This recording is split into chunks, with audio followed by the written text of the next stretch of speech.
Hey everyone, welcome back to my channel. তোমরা সবাই কেমন আছো? আশা করছি সবাই ভালো আছো, আর আমিও ভালো আছি। চলে এসেছি আরও একটা নতুন ভিডিও নিয়ে। আজকে যাচ্ছিলাম লঙ্কা পালং বাজার কীর্তনে। তো আমি তো একদিন বলেছিলাম যে লঙ্কা পালং বাজারের যে কীর্তন হবে, তো সেইখানে আজকে ছিল লাস্ট সানডের দিন। তো আমরা লাস্ট দিন গিয়েছিলাম আর কি। আমি কখনোই যাই নাই এই কীর্তনটাতে। তো তাই আজকে চলে গিয়েছিলাম আমি আর দিয়ে আমার জাল। তো দেখো এখানে গিয়ে কী কী করছি, কী কী না করছি, সব কিছুই না নিয়েই থাকছে আজকের ভিডিও। তো তোমরা ফুল ভিডিওটা দেখো।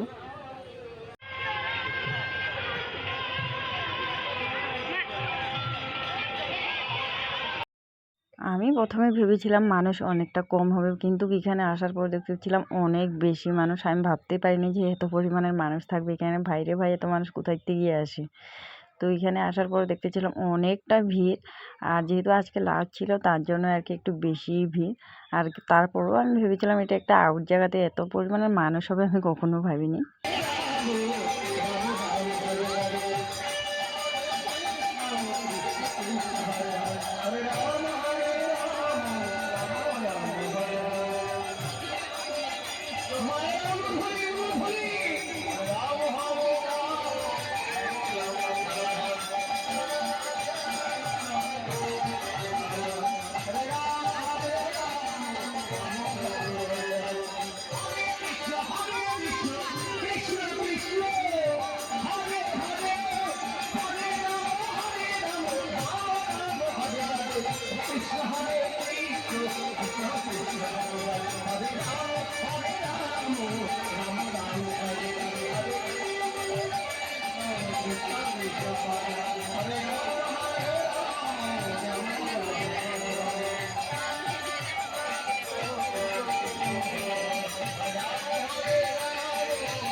আর কীর্তনে এসেছি, একটু মোটামুটি জিনিস না দেখলে ভালো লাগে না। তো নেবো না নেবে সেটা বড় কথা, আগে দেখিনি। তো এইখানে শাঁখাগুলো দেখে অনেক বেশি ভালো লেগেছিলো। তো দাম জিজ্ঞাসা করতেছিলাম, বলছিল 100 টাকা কি 200 টাকা। তো আমি বলতেছিলাম ভালো জিনিস কখনো এত কম দামে দেয় না।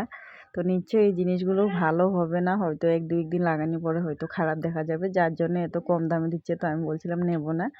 আমি প্রথমে ভেবেছিলাম ভাল লেগেছে নেব, কিন্তু নিলাম না। আর এই দেখো একটা এত সুন্দর কিউটি দা, আর এই দাটা দেখে আর আমি এত খুশি হয়ে গেছি, আমি বললাম যে আর্ধের জন্য নিয়ে নেব। তো এই দাটা নিয়েছিলাম, অনেক কিউটি, দাটা খুব সুন্দর লেগেছে। আর তোমাদের কেমন লেগেছে অবশ্যই জানিও। আমার কিন্তু এইখানে সবচেয়ে বেশি এই দাওটাই ভালো লেগেছে। দেখো না কত কিউটি দা। আর আমরা এখানে প্রসাদ খেতে গেছিলাম, ওখানে যাওয়ার পরে আর দিয়ে বসে বসে দেখো দাওয়ার মধ্যে কী কী কাটাকাটি করছিল। প্রসাদটা দিয়েছিল পাথারের মাঝে, আর ওইখানে কোনো লাইট টাইটও ছিল না, ছিল সামনের দিকে। তো আমরা একটু পিছন দিকে বসছিলাম, তো যার জন্য অন্ধকার ছিল। তো যাই হোক, আজকের ভিডিওটা এইখানেই শেষ করছি। দেখা হচ্ছে নেক্সট ভিডিওতে। চলো টাটা।